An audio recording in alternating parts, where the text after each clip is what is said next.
என்ன இருக்குது? வீரன் என்றாலே மராட்டிய மன்னன் சிவாஜி தான்.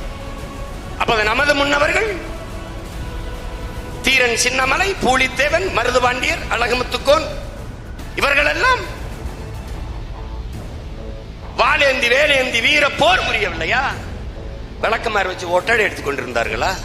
வரலாற்றில் என்ன பதிவு இருக்கிறது?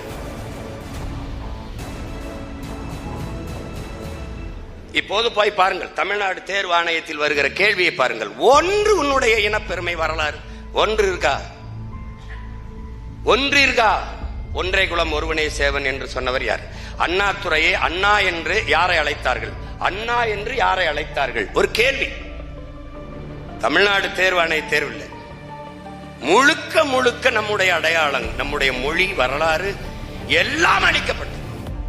நம்முடைய நிலை என்ன?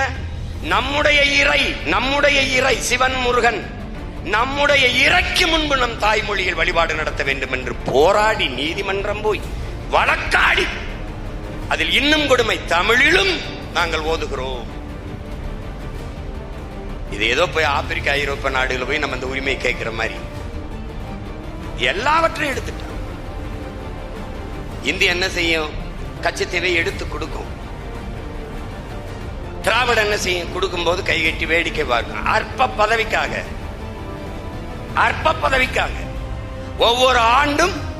ஒவ்வொரு ஆண்டும் கட்சியின் வலிமையை காட்ட லட்சக்கணக்கான மக்களை கூட்டி மாநாடு போடுகிற இந்த கட்சிகள் கச்சத்தீவு என் தாய் நிலத்தின் ஒரு பகுதி எடுத்து சிங்களனுக்கு தாரை வார்த்து கொடுத்தால் என் மீனவ மக்களின் வாழ்வுரிமை, வாழ்வாதாரம் பாதிக்கப்படும் என்று ஒருத்தம் போராடல.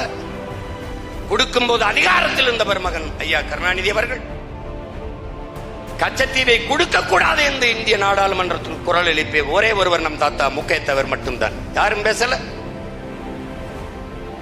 இந்தியம் பறிக்கும், திராவிடம் பள்ளிழித்துக் கொண்டு கொடுக்கும். ரெண்டுக்குமே பேர் இல்லை. கல்வி மாநில உரிமை, அந்த மாநில உரிமையில் இருந்து அதை இந்திய ஒன்றிய உரிமையாக எடுத்துக்கொண்டு போனது அம்மையார் இந்திரா காந்தி. எடுத்துக்கொண்டு போகும்போது அதிகாரத்தில் இருந்தது ஐயா கருணாநிதி. அது இந்தியம், இது திராவிடம். இவ்வளவு காலம் கொடுத்து விட்டு இப்போது கல்வியை மாநில பட்டியலுக்கு கொண்டு வருவோம், அதற்கு போராடுவோம். 18 ஆண்டுகள் தொடர்ச்சியாக இந்திய ஒன்றிய அரசிலே ஒரு மாநில கட்சி இருந்ததென்றால் அது திமுக தான். 18 ஆண்டுகள். அப்போது போராடி திருப்பி பெற்று வராத அந்த உரிமை